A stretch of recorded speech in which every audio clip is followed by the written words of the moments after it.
2024 లేదా 25లో డిగ్రీ లేదా బీటెక్ చదివారా? సాఫ్ట్‌వేర్ జాబ్ కోసం ఎదురు చూస్తున్నారా? అయితే కోడ్ జ్ఞాన్ 100 డేస్ కోర్సులో చేరండి. జాబ్ సాధించండి. నమస్తే, నేను Keshav. Welcome to Suman TV. దేశం మొత్తం జీఎస్టీ తగ్గింది. కేంద్ర ప్రభుత్వం ఇచ్చినటువంటి కొత్త స్లాబుల వలన రేట్ రివిజన్ జరుగుతుంది అని ఆనందంలో ఉంటే, బంగారం మాత్రం అదిరిపోయే షాక్ ఇచ్చింది. ఒకేసారి బంగారం ధరల్లో ఒక ఊపు కనిపిస్తోంది. ఈ పెరుగుదల సూచిక ఎంతవరకు వెళ్ళేటువంటి అవకాశం ఉంది? అలానే జీఎస్టీ బెనిఫిట్స్ బంగారానికి వర్తిస్తాయా లేదా? ఈ అంశాన్ని విశ్లేషించేటువంటి ప్రయత్నం చేద్దాం. మనతో పాటు మార్కెట్ అనలిస్ట్, ఆర్థిక రంగ నిపుణులు ప్రశాంత్ గారు ఉన్నారు. ప్రశాంత్ గారు, నమస్తే. నమస్తే అండి. ప్రశాంత్ గారు, ఏంటి అనూహ్యంగా అన్ని ధరలు తగ్గుతాయి, నిత్యావసరాలన్నీ కూడా చాలా వెసులుబాటు వస్తుంది సామాన్యుడికి అనుకున్నారు. బట్ బంగారం కళ మాత్రం మళ్ళీ అందని చందమామలా మారిపోతుంది అనిపిస్తుంది. ఏం జరిగింది ఒక్క రోజులో ఒకేసారి బంగారం ధరలు పైకి వెళ్ళడానికి రీజన్? సామాన్యులు ఎవరు దీన్ని పరిశీలిస్తే ఒకే రోజు నిన్న మనకు జిఎస్టీ రేట్లు తగ్గడం ఇండియాలో దేవీ నవరాత్రులు మొదలైన మొదటి రోజు నుంచి గుడ్ న్యూస్ అంటూ ప్రధానమంత్రి నరేంద్ర మోడీ గారు అనౌన్స్ చేసిన విధంగా నిన్నటి నుంచి జిఎస్టీ కొత్త స్లాబులు అమల్లోకి వచ్చాయి. సంతోషకరమైన విషయం అందరికి కూడా, ముఖ్యంగా సామాన్యులకు. ఎందుకంటే చిన్న చిన్న డైలీ వాడే వస్తువుల దగ్గర నుండి అగ్రికల్చర్, తర్వాత హెల్త్ కేర్, తర్వాత స్మాల్ సైజ్ బైక్స్, కార్స్, ఇటువంటి రంగాలన్నిటి కూడా సామాన్యులకు ఉపయోగపడే విధంగా పెంపొందించిన ఈ ట్యాక్స్ స్లాబ్ అనేది కూడా బాగా ఉంది అని అందరూ కూడా సంతోషకరమైన విషయంలో. గోల్డ్ రేట్ కూడా పెరిగింది. బట్ ఈ రెండు కూడా డిఫరెంట్ అండి. అంటే వేటికి సంబంధించింది కాదు. గోల్డ్ రేటు తరచూ పెరుగుతూ వస్తుంది గత అంటే ఒకేసారి 2200 రూపాయలు రైజ్ అవడం అనేది అది కొంచెం షాక్. మామూలుగా పెరగడం అంటే 50 రూపాయలు లేదా 50 రూపాయలు 100 రూపాయలు తగ్గుతుంది. 100, 200, మాక్సిమం 500-600 పెరుగుతుంది అనేటువంటి సంకేతాలు ఉండే. ఒకేసారి 2200 అంటే చాలా పెద్ద నంబర్ కదా. ఖచ్చితంగా అండి. అంటే రెండు విషయాలు ఇక్కడ మనం చర్చించుకోవాలి. సో నా అంచనా ప్రకారంగా నేను ఒక రెండు విషయాలు చెప్తానండి. గోల్డ్ అనేది ఎప్పుడు కూడా మనకు వచ్చేసి గ్లోబల్ పరిస్థితులను బట్టి పెరుగుతుంది రేటు.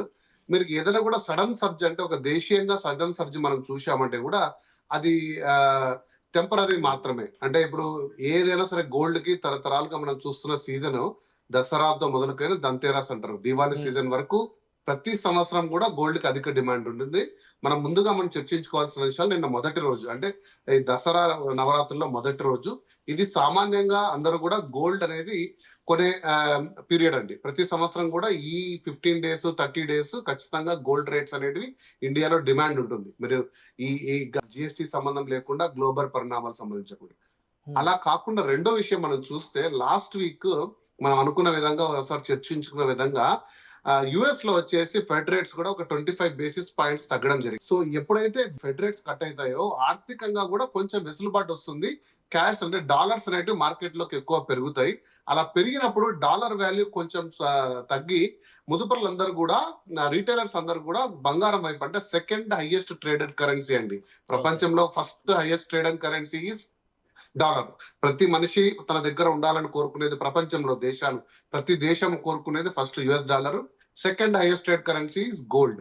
సో అటువంటి గోల్డ్ మీద అందరి వైపు కూడా తిరిగిందండి. ఎందుకంటే మీరు ఈ సంవత్సరం చూస్తే దాదాపు 40% రిటర్న్ ఇచ్చిందండి. ఏ రంగంలో మనకు సేఫ్ గా 40% రిటర్న్ వస్తుంది చెప్పండి?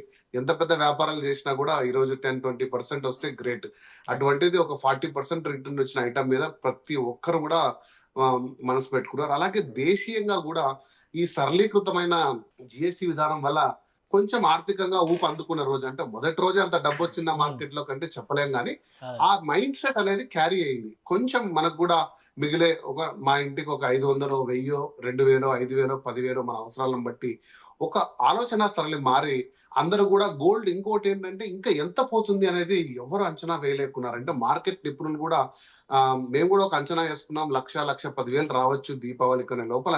ఇంకా దీపావళి రాకముందే 1,15,000 ట్రేడ్ ఎత్తున తరుణంలో ఎక్కడ ఆగుతుంది ఇది, అసలు మనం కొనగలమా లేదా అనే స్టేజ్ లో స్మాల్ టైం ఇన్వెస్టర్స్ కూడా. మీరు అన్నట్టుగా ధనత్రయోదశికి ఇంకా డిమాండ్ పెరుగుతుంది.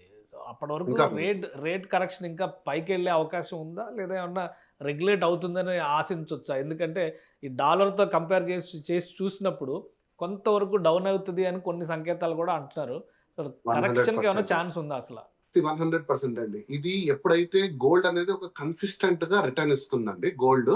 కానీ ఒక్క చిన్న, అంటే మా అందరం కూడా ఆలోచించాల్సిన విషయం ఏంటంటే, ఏదైనా కూడా సడన్ సర్జ్ తీసుకుంది అనుకోండి, షార్ట్ టర్మ్ ఇన్వెస్టర్లు ఎంటర్ అవుతారు కొద్దిమంది. అంటే ఆ షార్ట్ టర్మ్ గెయిన్ కోసం ఒక 1000 కోట్లో 2000 కోట్లో 3000 కోట్లో ఇన్వెస్ట్ చేసిన వాడికి కావాల్సిన నంబర్ తీసుకుంటే అంటే మన స్టాక్ మార్కెట్ టైప్ లోనే మళ్ళీ దాన్ని షార్ట్ సెల్లింగ్ చేసుకొని బయటకు వచ్చే టైం ఉంది.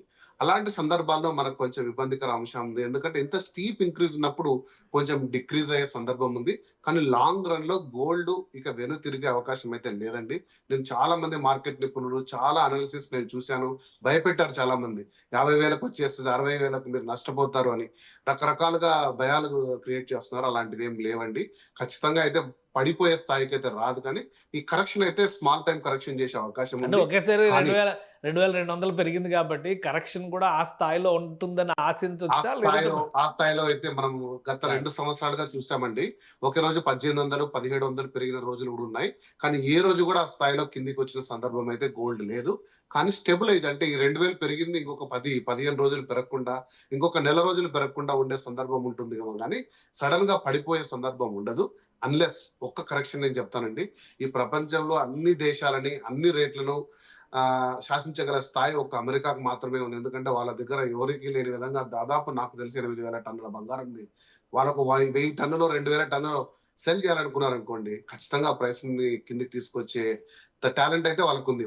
కానీ అమెరికా దీన్ని కూడా జరుగుతున్న పరిణామాల్లో డాలర్ వాల్యూని, ఇన్ఫ్లేషన్ ని, ఒక పక్క జాబ్ కట్స్, ఒక పక్క టారిఫ్ ని కూడా నిశ్చితంగా చూస్తూ వాళ్ళ దేశంలో ఇన్ఫ్లేషన్ స్థాయి చాలా పెరుగుతూ ఉంది. అందుకోసమే వాళ్ళు కూడా ఈ 25 బేసిస్ పాయింట్స్ తగ్గించారు. అలాంటి అమెరికా ఏదైనా కూడా అంటే మనం అన్ని రాడికల్ డెసిషన్స్ చూసామండి లాస్ట్ 6 months లో ట్రంప్ ప్రభుత్వము. ప్రతిదీ కూడా ఎవరు అంచనా వేయ విధంగా టారిఫ్లు అంటూ, తర్వాత జాబ్ కట్లు అంటూ వచ్చి సడన్ గా ఒక 2000 టన్నులు, ఒక 1000 టన్నులు ఆఫ్ లోడ్ చేసుకున్నారు అనుకోండి. ముఖ్యంగా ఈ రోజు చైనా, భారతదేశం గత 8 నెలలుగా వాళ్ళ యొక్క డాలర్ నిల్వలను తగ్గించుకుంటూ గోల్డ్ నిల్వలను పెంచుకుంటూ వెళ్తున్నాయి. మీరు క్రమం చూసుకుంటే మనం దాదాపు ఈ రోజు మన 89 బిలియన్స్ అండి మన ఫారిన్ ఎక్స్చేంజ్ రిజర్వ్ గోల్డ్ లో ఉంది. ఒకప్పుడు 40 బిలియన్ ఉండేది, 89 డబుల్ చేసుకున్నాం మనము. 650 మన టోటల్ ఫారిన్ ఎక్స్చేంజ్ రిజర్వ్ ఉండే దాంట్లో 10 నుంచి 11-12% గోల్డ్ పెంచుకుంటూ డాలర్ విలువను తగ్గించుకుంటూ వెళ్తున్నాం. చైనా కూడా అదే చేస్తుంది. సో బ్రిక్స్ దేశాలన్నీ కూడా డాలర్ పై పోరాటం అనుకోవచ్చు ఒక రకంగా. నేను ఇంతకు ముందు చెప్పినట్టు డాలర్ పై పోరాటం చేస్తూ వాళ్ళ యొక్క విదేశీ మారక ద్రవ్య నిల్వల్లో డాలర్ శాతాన్ని తగ్గించుకుంటూ గోల్డ్ శాతాన్ని పెంచుకుంటూ వెళ్తున్నాయి. అది దానికి అగెనిస్ట్ గా అమెరికా ఏమన్నా గోల్డ్ రేట్ మరింత తగ్గించడానికి ఏమన్నా ఒక చర్య తీసుకుంటే తప్ప రాడికల్ గా మనకు అంటే మీరు అన్నట్టు సడన్ గా పడిపోయే మార్గం అయితే లేదండి. రైట్. సిల్వర్ గురించి ఏం చెప్తారు? సిల్వర్ కూడా ఈ మధ్య ఒకేసారి ఎప్పుడు ఊహించినంత పీక్ లెవెల్కి వెళ్ళింది. సో దీని ప్రభావం సిల్వర్ పైన ఎలా ఉంటుంది? ఖచ్చితంగా అండి. మీరు సిల్వర్ కి అంటూ ఒక ప్రత్యేక స్టోరీ ఏం లేదండి. కానీ ప్రస్తుతం నేను చూసిన పరిణామాల్లో ఏంటంటే గోల్డ్ అనేది కొనలేని స్థాయికి అతి సామాన్యులకు, దిగువ మధ్య తరగతి కుటుంబాలకు ప్రత్యేకించి గోల్డ్ కొనే స్థాయి తగ్గుతూ వెళ్తుంది. వాళ్ళకు ఇంకోటి ఏంటంటే సిల్వర్ ని ఆర్నమెంట్ అనేది చాలా ఈ ప్రత్యేకంగా మీరు చూస్తే సిల్వర్ ఆర్నమెంట్ షోరూమ్స్ వచ్చాయి. ఒకప్పుడు అసలు సిల్వర్ ని ఆర్నమెంట్ అంటే చాలా తక్కువ. మీరు చూస్తే చిన్నపిల్లలకి కాళ్ళకు పట్టీలు కొన్ని చాలా తక్కువ పరిణామాల్లో వాడేవారు. ఈ రోజు పెద్ద పెద్ద ఆభరణాలు కూడా లక్షల స్థాయిలో, 10 లక్షలు 5 లక్షల స్థాయిలో బంగారం ఆభరణాలకు రీప్లేస్మెంట్ గా సిల్వర్ విత్ గోల్డ్ కోటెడ్ వచ్చి వాటిని డిజైన్స్, ఎందుకంటే గోల్డ్ ఒకటి పెట్టుకుంటే ప్రతి నెల మార్చలేరు. సిల్వర్ అయితే కొంచెం తక్కువ రేటు డిఫరెంట్ డిజైన్స్ రావడం వల్ల, అలాగే ఇండియాలో ప్రతి ఒక్క హై వాల్యూ గూడ్ పర్చేస్ కి వాల్యూ ఎక్స్పెక్ట్ చేస్తారు రిటైలర్ ఎవరైనా సరే. ఒక 50,000 వస్తువు అంటే మనకు ఆపదలో దాన్ని నమ్మితే కొంచెం డబ్బు మనం చేసుకోగలమా? సిల్వర్ అంతకింతకు అట్లీస్ట్ 50% గ్యారంటీ ఇచ్చే స్థాయికి వెళ్ళారు. సో సిల్వర్ జ్యువెలరీ అనేది ఇప్పుడు అందుబాటు ధరల్లోకి వచ్చాయి. సామాన్యులకు అలంకరణ ప్రాప్తం. అంటే ఇన్వెస్ట్మెంట్ పరంగా కాకుండా మనకు అలంకరణ చూసుకుంటే ఆభరణాల రీత్యా సిల్వర్ పర్చేస్ పెరుగుతూ వెళ్తుంది. దాని రేషియో ఇంకా పెరిగే ఛాన్స్ ఉంది. కాబట్టి గోల్డ్ రేట్ వల్ల సిల్వర్ రేట్ పెరుగుతూ వస్తుంది. రైట్. థ్యాంక్ యూ ప్రశాంత్ గారి విశ్లేషణ అందించినందుకు. ఇది గోల్డ్ రేట్ పైన అనూహ్యంగా పడినటువంటి కొన్ని ప్రభావాలు, డాలర్ ఎఫెక్ట్ కూడా పెద్ద ఎత్తున పనిచేసిందని చెప్పారంటున్నారు. ఈ క్రమంలోనే 2,200 రూపాయలు ఒకేసారి ఒక్క రోజులోనే గోల్డ్ రేట్స్లో హైక్ వచ్చింది. ఈ ట్రెండ్ కొనసాగడానికి ఎక్కువ అవకాశం ఉందని చెప్పని ప్రశాంత్ గారు తేల్చి చెప్తున్నారు. ఇది స్పెషల్ డిస్కషన్. Keep watching.